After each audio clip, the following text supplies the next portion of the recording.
ప్రతి అక్షరం ప్రజల పక్షం. HR9 న్యూస్ టీవీకి స్వాగతం, సుస్వాగతం.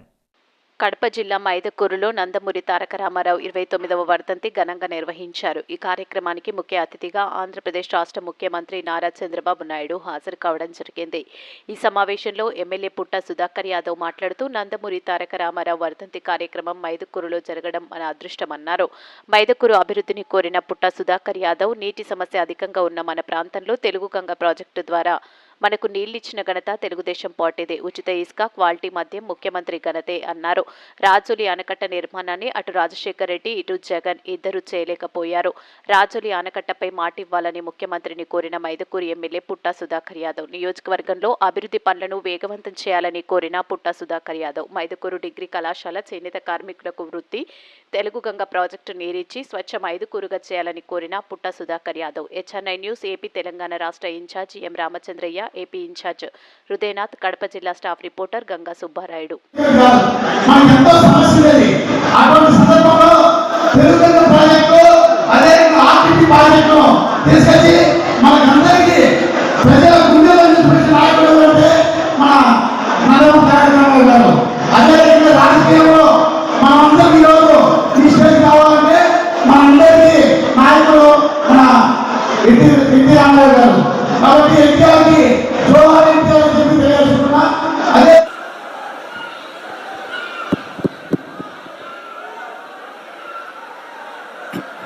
గౌరవనీయులు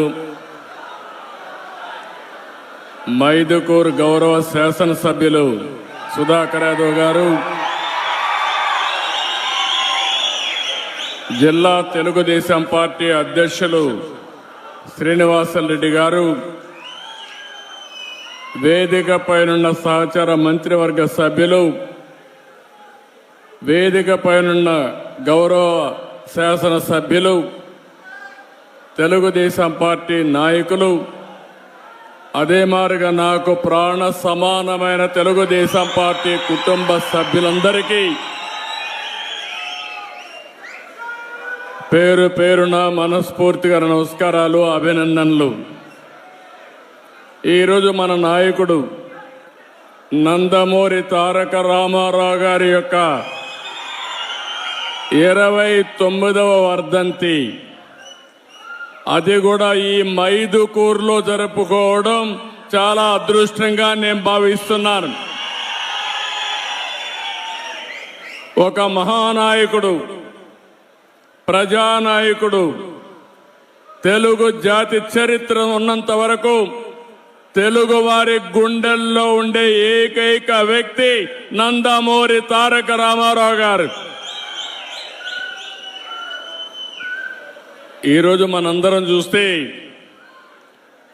తెలుగు జాతి కోసం పుట్టిన అనుక్షణం తెలుగు జాతి ఆత్మ గౌరవం కోసం తప్పించిన ఏకైక నాయకుడు ఎన్టీఆర్. ఎన్టీఆర్ అంటే 3 అక్షరాలు కాదు, తెలుగు వారి ఆత్మ గౌరవం. ఇంకొక పక్క మనం చూస్తే పేదవాడి గుండెల్లో తీపి జ్ఞాపకం, బడుగు బలహీన వర్గాల గుండెల్లో చెరగని ధైర్యం. 9 నెలలే ఎన్టీ రామారావు గారు పార్టీ పెట్టి ప్రపంచంలో కూడా ఎవ్వరు కూడా అధికారంలో రాలేదు. అది ఒక్క ఎన్టీఆర్కే సాధ్యమైంది. ఇంకో పక్కన మీరు చూస్తే అంతవరకు తెలుగు వారికి గౌరవం ఉండేది కాదు. మనలందరినీ మదరాసి అని పిలిచేవారు. అలాంటిది ఢిల్లీని గజ గజలాడించడమే కాకుండా తెలుగు వారి యొక్క గుర్తింపును తెచ్చిన ఏకైక నాయకుడు ఎన్టీఆర్. ఇంకో పక్క మీరు చూస్తే సమిక్షేమానికి అర్థం తీసుకొచ్చాడు. అభివృద్ధి అంటే చేసి చూపించాడు. సంస్కరణలకు నాంది పలికారు. ప్రభుత్వం అంటే పాలకులు కాదు, సేవకులని చెప్పిన ఏకైక నాయకుడు నందమూరి తారక రామారావు గారు. దేశ చరిత్రలోనే రాజకీయాలు కొత్త రూపం ఇచ్చిన వ్యక్తి ఎన్టీఆర్. ఆ రోజులోనే ₹2 కేజీ బియ్యం. ఈరోజు దేశమంతా కూడా ఫుడ్ సెక్యూరిటీగా మారే పరిస్థితికి వచ్చింది. ఇంకొక పక్క మీరు చూస్తే ఆ రోజు ఆయన ఇచ్చిన పింఛను ₹35, ఈరోజు ₹4,000 ఇస్తున్నామంటే అది తెలుగుదేశం పార్టీ చరిత్ర. ఇవే కాకుండా పేదవాడు కూడా పక్కా ఇల్లుండాలి, గుడిసెలు కాదని చెప్పి పక్కా ఇళ్లకు నిర్మాణం చేశాడు. ఈరోజు దేశం అంతా కూడా ఇళ్ల నిర్మాణం పెద్ద ఎత్తున చేసే పరిస్థితికి వచ్చారు. మీరు ఒకసారి చూస్తే రాజకీయాలంటే వేలు ముద్రేసేవాళ్ళు కాదు, చదువుకునే వాళ్ళు రావాలని మొట్టమొదటిసారిగా రాజకీయాల్లో చదువుకున్న వ్యక్తులు ఇచ్చిన ఏకైక నాయకుడు నందమూరి తారక రామారావు గారు. బీసీలు అంతవరకు రాజకీయ ప్రాతినిధ్యమే లేదు. ఈరోజు ఈ మైదుకూరులో కూడా బీసీ గెలిచాడంటే,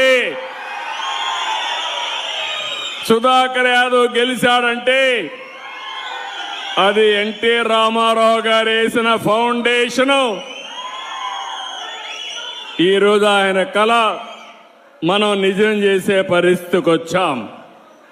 ఇవే కాదు, మీరు ఒకసారి చూస్తే ఈరోజు ఎన్టీ రామారావు గారు వచ్చిన తర్వాతనే అన్ని కార్యక్రమాలు జరిగాయి.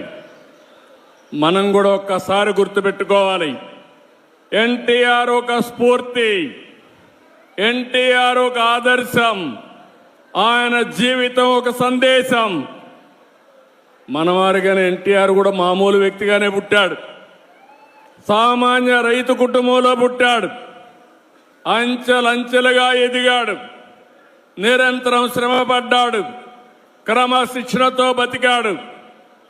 ఈరోజు మీరు చూస్తే మనం మాట్లాడుకుంటుంటే ఒక రైతు కుటుంబంలో పుట్టిన బిడ్డ సినిమా జీవితంలో ఈరోజు ఎన్టీఆర్ను ఒక్కసారి గుర్తు చేసుకుంటే రాముడు ఎట్టుంటాడో తెలియదు కానీ రాముడి రూపాన్ని ఎన్టీఆర్లో చూసుకున్నాం.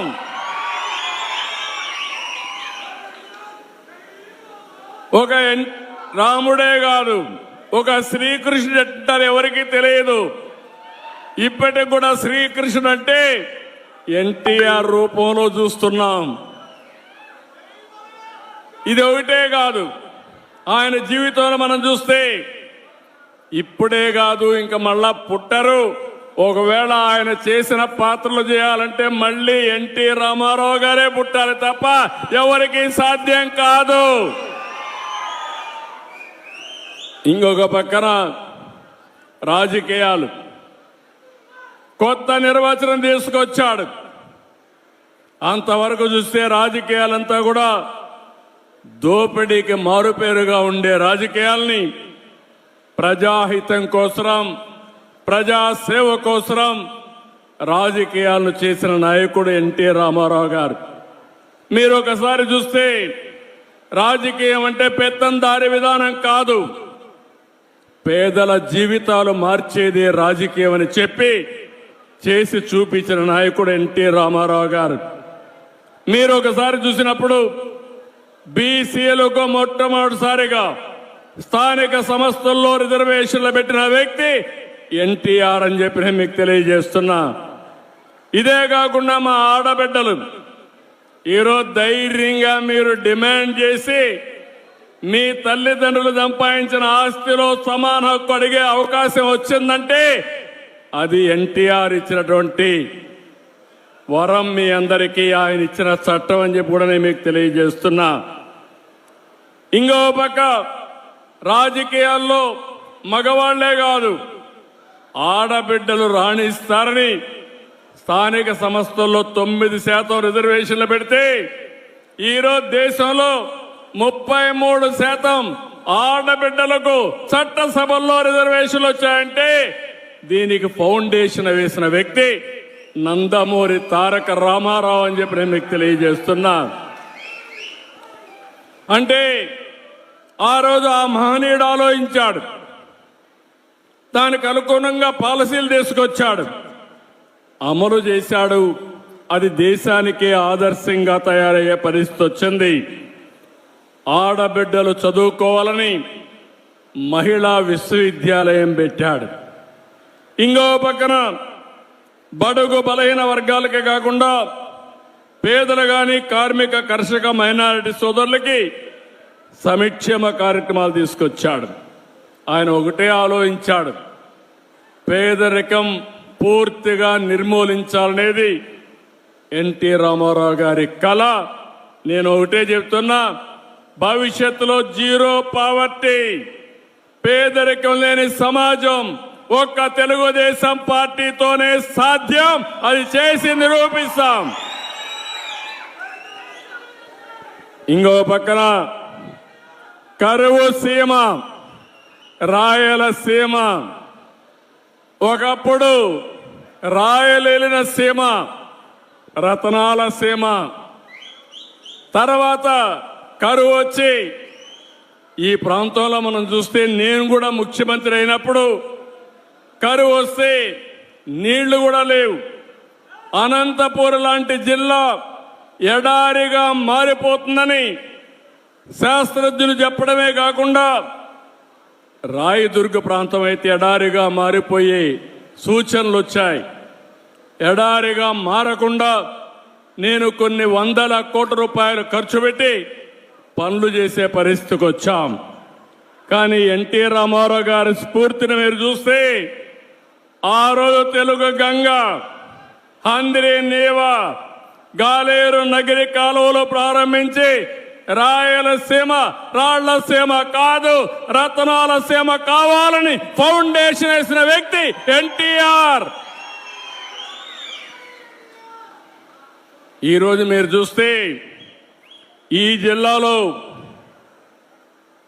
గండికోట ఆయన ఆ రోజు కట్టింది.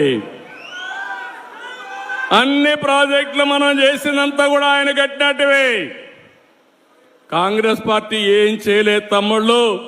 ఈ జిల్లాలో నాయకులు కథలు చెప్పారు తప్ప ఏమన్నా చేశారా మీకని అడుగుతున్నా. ఈ జిల్లాలో ఏమైనా అభివృద్ధి అయిందా అని మిమ్మల్ని అడుగుతున్నా. తెలుగుదేశం చేసిన అభివృద్ధి తప్ప కడప జిల్లాలో ఎప్పుడూ వాళ్ళు ఏమీ చేసిన పరిస్థితి లేదు.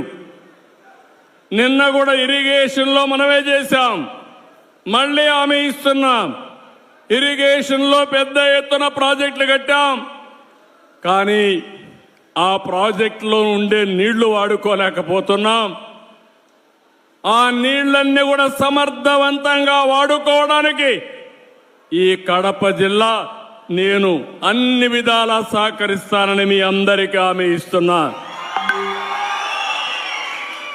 అది కూడా ఇంకొక పక్క ఎన్నోసార్లు చెప్పాను, ఈ కడప జిల్లా తయారవుతుందని.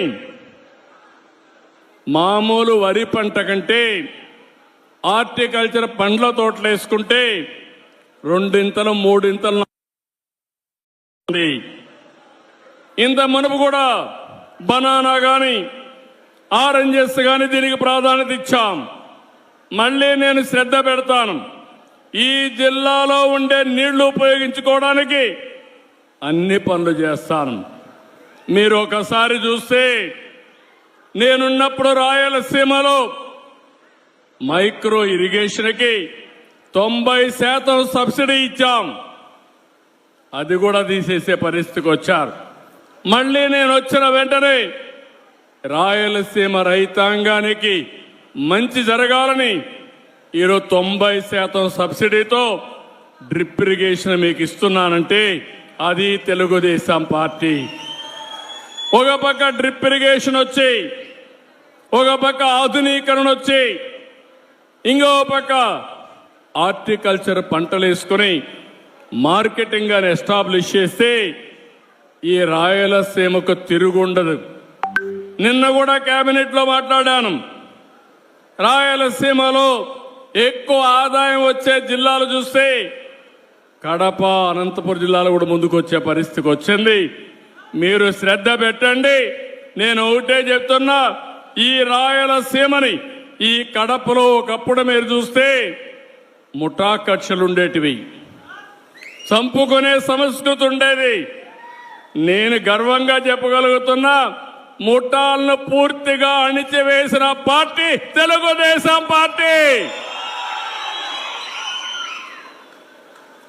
దీన్ని రాబోయే రోజుల్లో నెక్స్ట్ లెవెల్కి ఎట్ట తీసుకుపోవాలో తీసుకుపోతామని చెప్పి కూడా నేను మీ అందరికీ హామీ ఇస్తున్నా.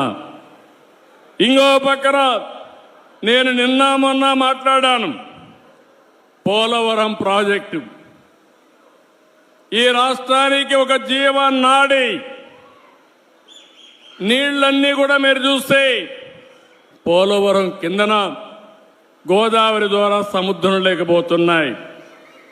ఈ సంవత్సరం 4000 టీఎంసీ నీళ్లు సముద్రం లేకపోయినాయి. కానీ నేను ముందు జాగ్రత్త చేసి ఈసారి మీరు చూస్తే శ్రీశైలం కానీ ఇవన్నీ నీళ్లు తీసుకొచ్చి రాయలసీమలో ఉండే రిజర్వాయర్లు కళకళలాడుతున్నాయంటే అది తెలుగుదేశం పార్టీ చూపించిన చొరవ. ఇప్పుడు నేను ఆలోచించింది, పోలవరం నుంచి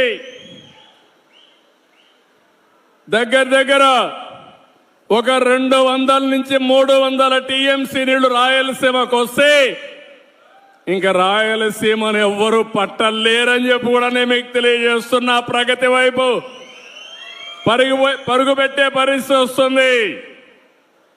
అందుకే పోలవరాన్ని మళ్ళీ పట్టాలెక్కిచ్చాం. ఈరోజు ఇక్కడికి వచ్చాను. పోలవరం మీరు చూస్తే పోయిన ప్రభుత్వం డయాఫామ్ వాల్ని ముంచేసి పోలవరం ప్రాజెక్టు గోదావరిలో ముంచేశారు.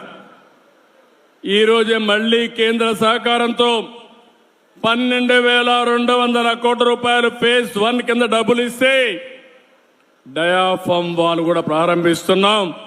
2 సంవత్సరాల్లో పోలవరం పూర్తి చేస్తామని మీ అందరికీ హామీ ఇస్తున్నా. ఇప్పటికీ పోలవరం కృష్ణ అనుసంధానం చేశాం. కృష్ణా డెల్టాలో వాడే నీళ్లు శ్రీశైలం ద్వారా రాయలసీమకి ఇచ్చాం. అందుకే నేను ఆలోచిస్తున్నాను, రేపు రాబోయే రోజుల్లో గోదావరి, పెన్నా, పోలవరం, బనకచెర్ల వరకు అనుసంధానం చేయగలిగితే అది ఒక గేమ్ చేంజర్గా తయారవుతుంది. ఇంకా ఇబ్బందే ఉండదు. రాయలసీమ రైతాంగం మీసం తిప్పి బతికే రోజు వస్తుందని చెప్పి కూడా నేను మీకు తెలియజేస్తున్నా. ఎందుకు ఈ మాట మాట్లాడుతున్నానంటే, డబ్బులు అవుతాయి. దగ్గర 80,000 కోట్లు కావాలి. పోలవరం అయిపోతుంది. నా జీవితాశయం ఎట్టి పరిస్థితిలో బనకచెర్లకు నీళ్లు తీసుకొస్తే అక్కడి నుంచి తెలుగు గంగ, హంద్రి నీవ, నగిరి గాలేరు, ఇక్కడి నుంచి నేరుగా ఎక్కడికంటే అన్ని జిల్లాలే కాకుండా సోమశిలకెళ్ళి, కందలేరుకెళ్ళి, మళ్ళీ తిరుపతికి వచ్చి వెంకటేశ్వర స్వామి పాదాల చెంత బాలాజీ రిజర్వాయర్కు నీళ్లు వచ్చే పరిస్థితి వస్తాయి. ఇది నా కళ. మీలో కూడా ఆలోచన రావాలి. ఆ రోజు ఎన్టీ రామారావు గారు ప్రారంభించిన జల యజ్ఞం ప్రతి ఎకరాకు నీళ్లు ఇచ్చే బాధ్యత నాదని మరొకసారి మీ అందరికీ హామీ ఇస్తున్నా. ఎట్లొస్తాయని కూడా మీరు ఆలోచిస్తే, పోలవరం నుంచి కృష్ణాకు వచ్చిన తర్వాత Nagar Sagar right main canal దగ్గర ఆ నీళ్లు తీసుకొచ్చి అక్కడ ఒక రిజర్వాయర్ కట్టి అక్కడి నుంచి ఇంకా ముందుకు తీసుకుపోతే ఏదైతే వెలుగొండ ప్రాజెక్టు ఉందో అక్కడ కూడా నీళ్లు ఇచ్చి అక్కడి నుంచి నల్లమలై ఫారెస్ట్ కట్ చేస్తే లోపల ఒక టన్నల్ వేస్తే నేరుగా బనకచెర్లకు నీళ్లు వస్తాయి. ఎవరు ఊహ రాలేదు. కానీ నేను అనునిత్యం ఆలోచిస్తున్నా, రాయలసీమ రుణం ఎట తీర్చుకోవాలి. నేను కూడా పుట్టింది రాయలసీమలో, పుట్టా రాయలసీమ బిడ్డ. ఈ రుణం తీర్చుకోవాలనుకున్నప్పుడు రాష్ట్రాన్ని అభివృద్ధి చేస్తాం. కరువు జిల్లాలైన రాయలసీమని అభివృద్ధి చేసే బాధ్యత తీసుకుంటానని చెప్పి కూడా నేను మీకు తెలియజేస్తున్నా. అందుకనే ఇంకొక పక్క మీరు ఒకసారి చూసినప్పుడు ఈ నీళ్లన్నీ కూడా సముద్రం లేకపోతున్నాయి. ఈ విషయం మీరు గుర్తుపెట్టుకోవాలి. ఈ సంవత్సరం 5,000 టీఎంసీ నీళ్లు వర్షాలు వచ్చిన తర్వాత సముద్రంలోకి వెళ్ళి, ఈరోజు మనం చూస్తే బాగా వర్షాలు వచ్చినప్పుడు నీళ్లన్నీ సముద్రం లేకపోతున్నాయి. వర్షాలు లేనప్పుడు కరువు కాటకాలతో మనం ఇబ్బంది పడుతున్నాం. ఈ రెండు కూడా అనుసంధానం జరగాలంటే, కరువు రహిత రాష్ట్రంగా తయారు కావాలంటే నదుల అనుసంధానమే ఏకైక మార్గం. ఇది సాధ్యం. ఒకప్పుడు ఇంత టెక్నాలజీ లేదు, ఇప్పుడు టెక్నాలజీ వచ్చింది. ఇది చేసి చూపిస్తామని చెప్పి కూడా నేను మీకు తెలియజేస్తున్నా. ఇంకో పక్కన మీరు ఒకసారి ఆలోచిస్తే ఈ జిల్లాలో కొప్పర్తి, ఇక్కడే కడపలో 2,300 కోట్ల రూపాయలు కేంద్రం ఇచ్చారు. కొప్పర్తిని ఒక పారిశ్రామిక కేంద్రంగా తయారు చేసే బాధ్యత, మీకు ఉద్యోగాలు ఇప్పించే బాధ్యత నేను తీసుకుంటానని చెప్పి కూడా నేను మీకు తెలియజేస్తున్నా. ఇంకో పక్క స్టీల్ ప్లాంట్ కూడా ఉంది, దాన్ని కూడా పర్సూ చేస్తున్నాం. అది కూడా వస్తే ఈ జిల్లా ప్రగతి జరుగుతుంది. ఇంకో పక్క ఇది కాకుండా ఎంఎస్ఎంఈ పార్క్ ఒకటి ఇక్కడ పెట్టి, ఇంత మునుపు ఆఫీస్ ఉంది, దాన్ని ఎక్కడా మార్చడం లేదు, ఇక్కడే ఉంటుందని కూడా మీ అందరికీ హామీ ఇస్తున్నా. నా ఆలోచన ఒకటి, ఒక ఇంటికి ఒక పారిశ్రామికవేత్త తయారు కావాలి. ఒకప్పుడు ఐటీ గురించి మాట్లాడా, ఇప్పుడు నేను మాట్లాడేది 1 ఫ్యామిలీ 1 ఆంటర్‌ప్రెన్యూర్. ఒకప్పుడు ఐటీ, ఇప్పుడు ఏఐ, ఆర్టిఫిషియల్ ఇంటెలిజెన్స్. మీ ఫోన్లో మీరు ఏది కావాలన్నా, ఏ సజెషన్ కావాలన్నా తీసుకునే పరిస్థితి వచ్చేసింది. ఇంకా ఆఫీసుకు పోయే పని లేదు. ఈ రోజే ఓపెన్ చేయాల్సింది, కానీ కొన్ని కారణాల వల్ల చేయలేకపోయాం. ఈ నెల చివరిలోనే వాట్సాప్ గవర్నెన్స్ తీసుకొస్తున్నా. మీ సెల్ ఫోన్లో మీకు ఏ పని కావాలన్నా ఒక మెసేజ్ పెట్టినా, మీరు మెసేజ్ పెట్టడం తెలియకపోతే మామూలుగా మీరు మాట్లాడినా మీకు ఆ పని చేసి పెట్టే బాధ్యత ఈ ప్రభుత్వం తీసుకుంటుంది. ఆఫీసులకు పోయే పని లేదు. ఆఫీసులే మిమ్మల్ని ఎదుర్కొంటూ వచ్చి మీరెక్కడుంటే అక్కడ పనులు చేసే పరిస్థితి తీసుకొస్తామని కూడా మీకు తెలియజేస్తున్నా. ఇలాంటివి మీరు చూసినప్పుడు, ఇంకా కొన్ని విషయాలు వచ్చినప్పుడు, ఈ జిల్లాలో రోడ్డు వ్యవస్థ మీరు చూశారు. రాయలసీమలో ఎయిర్పోర్ట్లు చూశారు, ఇప్పుడే చూశారు మన ఎయిర్పోర్ట్ను కూడా. 250 కోట్ల రూపాయలతో టర్మినల్ కూడా కడుతున్నారు. నేనే రన్వే కూడా ఇంప్రూవ్ చేయించాను. అప్పట్లో నేనే నైట్ ల్యాండింగ్ ఫెసిలిటీ పెట్టాను. 5 ఏళ్లు ఒక్క ఫ్లైట్ రాలేదు. ఇప్పుడు ఫ్లైట్లు ప్రారంభమైనాయి. భవిష్యత్తులో కడప కేంద్రంగా అనేక నగరాలకు కనెక్టివిటీ వచ్చే పరిస్థితి వస్తుంది. ఎక్కడికి పోవాలన్నా మీరు వెళ్ళి పని చూసుకొని సాయంత్రం ఇంటికి వచ్చే పరిస్థితి వస్తుంది. అక్కడి నుంచి కడప నుంచి కూడా మీరు చూస్తే Gandikota one of the most beautiful place. అది ప్రపంచంలోనే 10 బ్యూటిఫుల్ ప్లేసులు గండికోట ఒకటి. దీన్ని నేను అప్పుడు అభివృద్ధి చేయాలని ప్రయత్నం చేశాను. దీనివల్ల చాలా మంది పర్యాటకులు వస్తారు, టూరిజం అభివృద్ధి అవుతుంది, ఉపాధి అవకాశాలు వస్తాయి. ఇలాంటి చాలా జరిగే పరిస్థితి వస్తుంది. ఇప్పుడు ఇంకో పక్కన ఆంధ్రప్రగతి గ్రామీణ బ్యాంక్ ఇలాంటివన్నీ కూడా ఇప్పుడే మనం మీరు చూస్తే గండికోటకి కేంద్రం 80 కోట్ల రూపాయలు ఇచ్చారు. అక్కడ మంచి ఇన్ఫ్రాస్ట్రక్చర్ డెవలప్ చేస్తాం. ఇన్ఫ్రాస్ట్రక్చర్ డెవలప్ చేసి మంచి హోటల్స్ కూడా కట్టించి ఎవరైనా సరే టూరిస్టులు వస్తే దీన్ని ఒక హబ్గా తయారు చేసే బాధ్యత ఈ ప్రభుత్వం తీసుకుంటామని చెప్పి కూడా నేను మీకు తెలియజేస్తున్నాను. ఇదే కాకుండా ఈరోజు ఇంకొకటికి వచ్చినప్పుడు ఆంధ్ర ప్రగతి గ్రామీణ బ్యాంకులు కూడా నా దృష్టి తీసుకొచ్చారు. ఎందుకు చేశారో కనుక్కుంటాను. ఎందుకంటే రాష్ట్రం అంతా కూడా ఒకటే చేస్తారని కూడా అన్నారు. ఏ విధంగా చేయాలో మాట్లాడి ఇది కేంద్రం కూడా చేయాలి, ఇద్దరితో మాట్లాడుకొని ఏం చేయాలనో దానికి కూడా ఒక పరిష్కార మార్గం చూపిస్తాం. ఇంకో పక్కన మీరు చూస్తే ఇక్కడికి వచ్చినప్పుడు రాజోలి ఆనకట్ట ఇప్పుడే మన ఎమ్మెల్యే గారు చెప్పారు. మాటలు చెప్పి 5 సంవత్సరాలు ఒక తట్ట మట్టి కూడా వేయలా.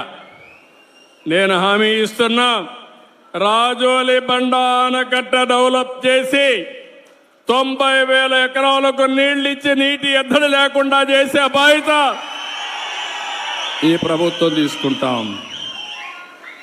ఇంకో పక్కన ఇక్కడికి వచ్చినప్పుడు మీరు చూస్తే నాకు ప్రాణ సమానమైన తెలుగుదేశం పార్టీ కుటుంబ సభ్యులందరూ ఇక్కడున్నారు. చాలా హుషారుగా ఉన్నారు మీరు. ఇంకా స్పీడ్ పెంచాలి. ఎన్టీ రామారావు స్పిరిట్ మీద రావాలి. మొన్న ఎన్నికల్లో మీరు చూశారు, ఒక చరిత్ర సృష్టించాం. తెలుగుదేశం పార్టీ పెట్టినప్పటి నుంచి ఎప్పుడు రాని విజయం వచ్చింది. 93% సీట్లు మనమే గెలిచాం. మనం తీసుకున్న నిర్ణయం మీరు చూస్తే జనసేన, బీజేపీ, తెలుగుదేశం కలిసి పోటీ చేశాం. తమ్ముళ్ళు, నేను చాలా సార్లు చూశాను కానీ ఇటీవల కాలంలో గెలవని కడప పాత జిల్లాలో 10కి 7 గెలిచాం. ప్రస్తుతం ఈ కడప పార్లమెంట్ లో 7కి 5 గెలిచాం. ఇంకొంచెం కష్టపడుంటే పార్లమెంట్ కూడా గెలిచేవాళ్ళం. ఆ 2 సీట్లు కూడా గెలిచేవాళ్ళం. ఇప్పుడు చెప్తున్నా మీ అందరికీ, 5 ఏళ్ళలో ఏం జరిగిందో చూశారు. ఈ 5 ఏళ్ళలో మీ జీవితాల్లో ఏ విధంగా వెలుగులు వస్తాయో మీరే చూడబోతున్నారు. ఆ తర్వాత 7కు 7 గెలిపించాలి, 10కి 10 గెలవాలి, పార్లమెంట్లు కూడా గెలవాలి. అప్పుడే అభివృద్ధి సాధ్యం. మీరు ఒక విషయం గుర్తుపెట్టుకోవాలి, ఈరోజు కేంద్రంలో ఎన్డీఏ పాలన ఉంది, రాష్ట్రంలో ఎన్డీఏ పాలన ఉంది. ఎన్నికల ముందు ఈ విధంగా నవ్వుతూ మాట్లాడిన సందర్భమే లేదు. కూర్చోవాలంటే భయం, ఇంట్లో నవ్వాలంటే భయం, దారిలో ఇంట్లో నుంచి బయట రావాలంటే భయం. మా ప్రెస్ వాళ్ళు ఎవరైనా ఒక ఆర్టికల్ రాయాలంటే వణుకు. 2430 జీవో గుర్తొస్తుంది మీ అందరికీ. కానీ తమ్ముళ్ళు, ప్రజాస్వామ్యంలో ఈరోజు మీరు స్వేచ్ఛగా ఉండగలుగుతున్నారంటే అది ప్రజాస్వామ్యం అని చెప్పి మరొక్కసారి తెలియజేస్తున్నా. విర్రవీగిన నియంతలందరూ కూడా కాలగర్భంలో కలిసిపోయారు. ఎప్పుడైనా సరే మనం చేసిన పనులే శాశ్వతం.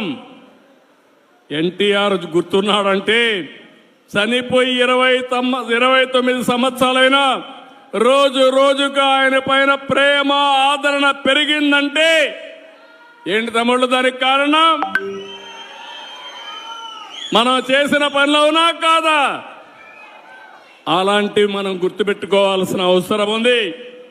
ఈరోజు కేంద్రం వచ్చిన తర్వాత నేను కూడా, మీరందరూ ఒక మంచి పని చేశారు. తెలుగుదేశం పార్టీ ఎన్డీఏ కార్యకర్తలు కూడా కష్టపడ్డారు. మెజారిటీ గెలిపించారు. 21 పార్లమెంటు సీట్లు గెలిపించారు మీరందరూ 25కు.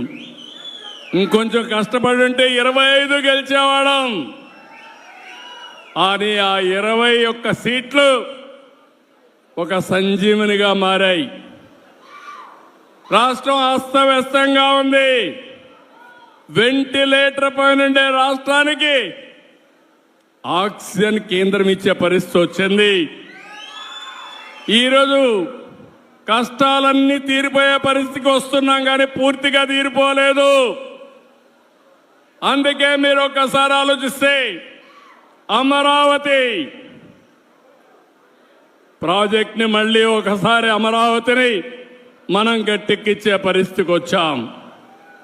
ఇంకో పక్కన పోలవరానికి ప్రాణం పోసే పరిస్థితికి వచ్చాం. విశాఖపట్నం రైల్వే జోన్ ఇచ్చారు. ఇంకో పక్కన నిన్ననే మీరు చూస్తే విశాఖ ఉక్కు, ఆంధ్రుల హక్కు అని పోరాటం చేస్తే అది కూడా కన్నుమరుగయ్యే పరిస్థితి వస్తే 13,000 కోట్ల రూపాయలు ఇచ్చి కేంద్రం ఆదుకున్నారంటే అది ఒక చరిత్ర. ఆ చరిత్ర ఎన్డీఏ వల్లనే సాధ్యం, కానీ వేరే వల్ల కాదని మరొకసారి మీకు విజ్ఞప్తి చేస్తున్నా. ఈరోజు అభివృద్ధి జరుగుతూ ఉంది.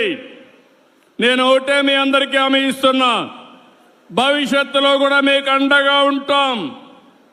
నేను అభివృద్ధి, సంక్షేమం, సుపరిపాలన నాందిగా మాట్లాడాను. ఎన్నికల్లో ఈ విషయమే చెప్పాను. నన్ను నమ్మారు, మా కూటమిని నమ్మారు. నన్ను, మా మిత్రుడు పవన్ కళ్యాణ్ గారిని, బీజేపీని నమ్మారు, నరేంద్ర మోడీ గారిని నమ్మారు. మీరందరూ ఓట్లేశారు. ఈరోజు మీ రుణం తీర్చుకుని కార్యక్రమానికి శ్రీకారం చుట్టాం. ఈరోజు మీరు చూస్తే అభివృద్ధిని పట్టాలెక్కించాం. ఎక్కడికక్కడ ఒక్కొక్క పని చేసుకుంటూ ముందుకు పోతున్నాం. రాయలసీమలో కానీ, రాష్ట్రంలో కానీ ఒక నేషనల్ హైవేస్ అన్ని 50,000 కోట్ల రూపాయలు ఖర్చు పెట్టి 3 ఏళ్లలో పూర్తి చేస్తున్నాం. 70,000 కోట్ల రూపాయల రైల్వే లైన్స్ అన్ని, రైల్వే స్టేషన్స్ అన్ని పూర్తి చేసే బాధ్యత తీసుకున్నాం. నిన్ననే అనౌన్స్ చేశాను. GSDP అంటే మన తలసరి ఆదాయం పెంచడం. ఈరోజు 12.94% వచ్చింది. నేను ఒక స్వర్ణ ఆంధ్రప్రదేశ్ విజన్ తయారు చేశాను. అందులో 15% పెరగాలి. 15% పెంచుకుంటూ పోతే ఈ రాష్ట్రంలో ఎవ్వరూ పేదవాళ్ళు లేకుండా అందరికి దగ్గర డబ్బులుండే విధానానికి నేను ఆలోచిస్తున్నా. పేదరికం లేని సమాజం ఎన్టీ రామారావు గారి కళ. దాన్ని జయప్రదం చేసే బాధ్యత నాదని మరొకసారి మీ అందరికీ హామీ ఇస్తున్నా. తమ్ముళ్ళు, ఇక్కడ మీరందరూ ఉన్నారు. తెలుగుదేశం పార్టీకి ఒక చరిత్ర ఉంది. ఒకప్పుడు నేషనల్ ఫ్రంట్ అధికారంలోకి తెచ్చిన వ్యక్తి ఎన్టీ రామారావు గారు. తర్వాత యునైటెడ్ ఫ్రంట్, నేనే ఆ రోజు కన్వీనర్గా ఉండి 2 ప్రధానమంత్రులు చేశాం. ఎన్డీఏ 1లో వాజ్పేయి గారికి సహకరించి మన రాష్ట్రాన్ని అభివృద్ధి చేశాం, సమైక్య ఆంధ్రప్రదేశ్ని. ఈరోజు ఎన్డీఏ 2 నరేంద్ర మోడీ గారి నాయకత్వంలో 14-19లో పనిచేశాం. ఇప్పుడు పనిచేస్తున్నాం. నాకు ఏ మాత్రం అనుమానం లేదు. నరేంద్ర మోడీ గారి నాయకత్వంలో 2047కి భారతదేశం నెంబర్ 1 గాని నెంబర్ 2 గాని తయారవుతుంది. నా ఆలోచన తెలుగు జాతి ప్రపంచంలోనే నెంబర్ 1గా ఉండాలనేది నా సంకల్పం.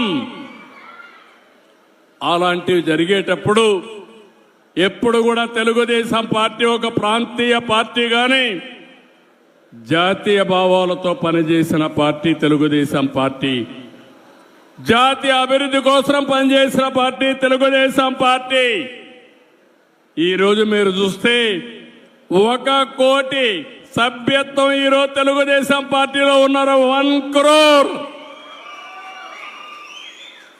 ఇటీవల లోకేష్ గారు జనరల్ సెక్రటరీ అయిన తర్వాత కార్యకర్తల సంక్షేమానికి పెద్దపీట వేశాడు.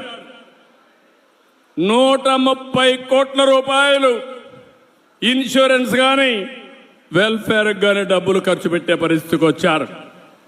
ఈరోజు 1 కోటి మంది సభ్యులకి ఎవరైనా యాక్సిడెంట్ జరిగిపోతే వాళ్లకు 5 లక్షల రూపాయలు ఇచ్చే ఏకైక పార్టీ భారతదేశంలో తెలుగుదేశం పార్టీ.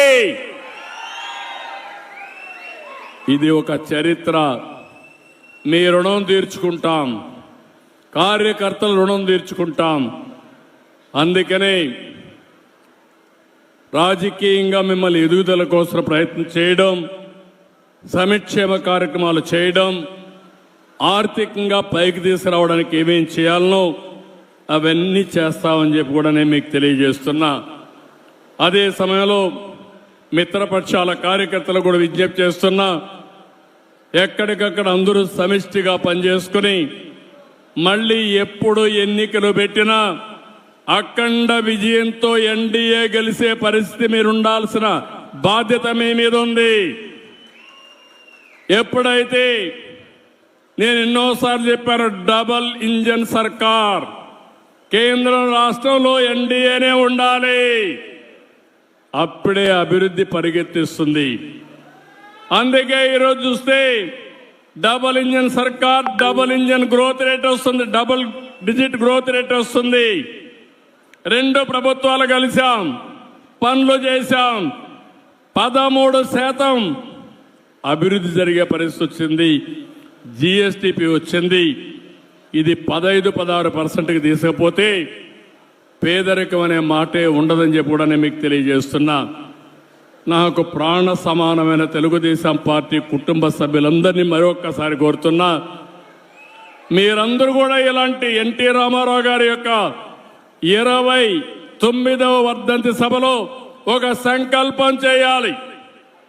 మీ ప్రాంతంలో జీరో పావర్టీని సాధిస్తామని, ఆ జీరో పావర్టీ సాధించిన తర్వాత ఆర్థిక అసమానతలు లేనటువంటి సమాజం కోసం నిరంతరం పనిచేస్తామని మనం ఒక సంకల్పం చేసి ముందుకు పోవాలి.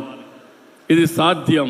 చాలా మందికి అనిపిస్తుంది, నేను ముందు మాట్లాడితే, ఒకప్పుడు ఐటీ మాట్లాడితే నన్ను ఎగతాళి చేశారు, సెల్ ఫోన్ మాట్లాడితే ఇదేంటన్నారు, సెల్ ఫోన్ తిండి పెడుతున్నా అన్నారు. ఇప్పుడు సెల్ ఫోన్ లేకపోతే భార్య లేకపోతే భర్త ఉంటాడు, భర్త లేకపోతే భార్య ఉంటుంది, సెల్ ఫోన్ లేకపోతే ఇద్దరు ఉండలేరు. అవునా కాదా తమ్ముళ్ళు అని అడుగుతున్నా. దానికి కూడా ఒక మీనింగ్ ఉంది. సెల్ ఫోన్ అనేది అవసరం, అది ఒక అత్యవసరమైన వస్తువుగా తయారైంది మన జీవితంలో. ఎక్కడికి పోయే పని లేదు, సెల్ ఫోన్ ఉంటే ఒక ధీమా. మీకు ఎక్కడన్నా బిల్లు పే చేయాలంటే ఇమీడియట్గా సెల్ ఫోన్లో ఉంటుంది డబ్బులు, ఎవరికి కావాలంటే వాళ్ళకి పే చేస్తాం. ఎవరైనా జోబీలో పెట్టుకుంటే జోబీ కట్ చేస్తారు, కానీ సెల్ ఫోన్లో పెట్టుకుంటే, పేటిఎంలో పెట్టుకుంటే కట్ చేసే పరిస్థితి ఉండదు. దానికి కూడా పాస్వర్డ్ మీ దగ్గరనే ఉంటుంది, అది అప్లై చేస్తేనే డబ్బులు ఇచ్చే పరిస్థితి వస్తుంది, సెక్యూరిటీ కూడా ఉంటుంది. మీకు ఏ పని కావాలన్నా చేసుకునే అవసరం వస్తుంది. భవిష్యత్తులో మనందరి జీవితాల్లో మీరు గుర్తుపెట్టుకోవాలి, టెక్నాలజీ చాలా ఉపయోగకారిగా ఉంటుంది. అందుకే మీరు చూస్తున్నారు, ఇటీవల నేను పెన్షన్ ఇస్తే ఏ టైంలో ఇచ్చాడు, ఏ స్పాట్లో ఇచ్చాడని 64 లక్షల మంది పెన్షన్ నేను మానిటర్ చేయగలుగుతున్నారంటే అది టెక్నాలజీ మహిమ అని చెప్పి మీ అందరికీ తెలియజేస్తున్నా. పెన్షన్ తీసుకున్న రోజునే మీకు ఒక IVRS మెసేజ్ వస్తుంది, మళ్ళీ నీకు కరెక్ట్గా చేరిందా, ఎవరన్నా డబ్బులు అడిగారా, లేదంటే ఏదైనా కొట్టేశారని మళ్ళీ అడిగే పరిస్థితి వచ్చిందంటే అది సుపరిపాలనకు దారితీసే పరిస్థితి వచ్చింది. ఇలాంటి కార్యక్రమాలు చాలా వరకు నేను అన్ని ఆలోచిస్తున్నాను. ఏంటి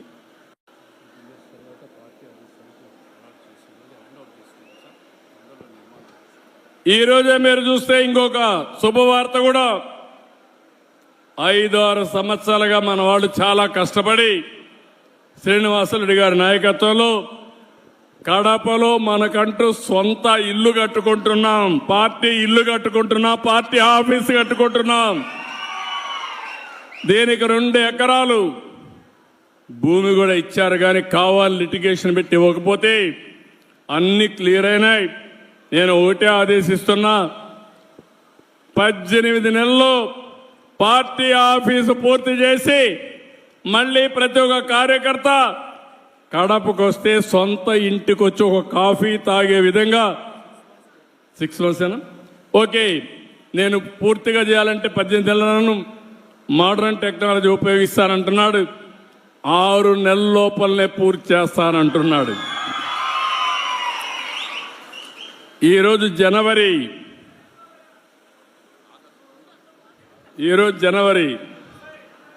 ఆగస్టు లోపల, ఆగస్టు 15 లోపల పూర్తి చేస్తాడు. ఇండిపెండెన్స్ రోజున కడపలో మనకు పార్టీ ఆఫీస్ ఉంటుంది. అది శ్రీనివాసరెడ్డి ఇచ్చిన హామీ, అది నెరవేర్చుకునే విధంగా వేదికపై నుండే నాయకులందరూ పనిచేయాలని కోరుకుంటూ, తెలుగుదేశం పార్టీ ఒకటే హామీ ఇస్తున్నా.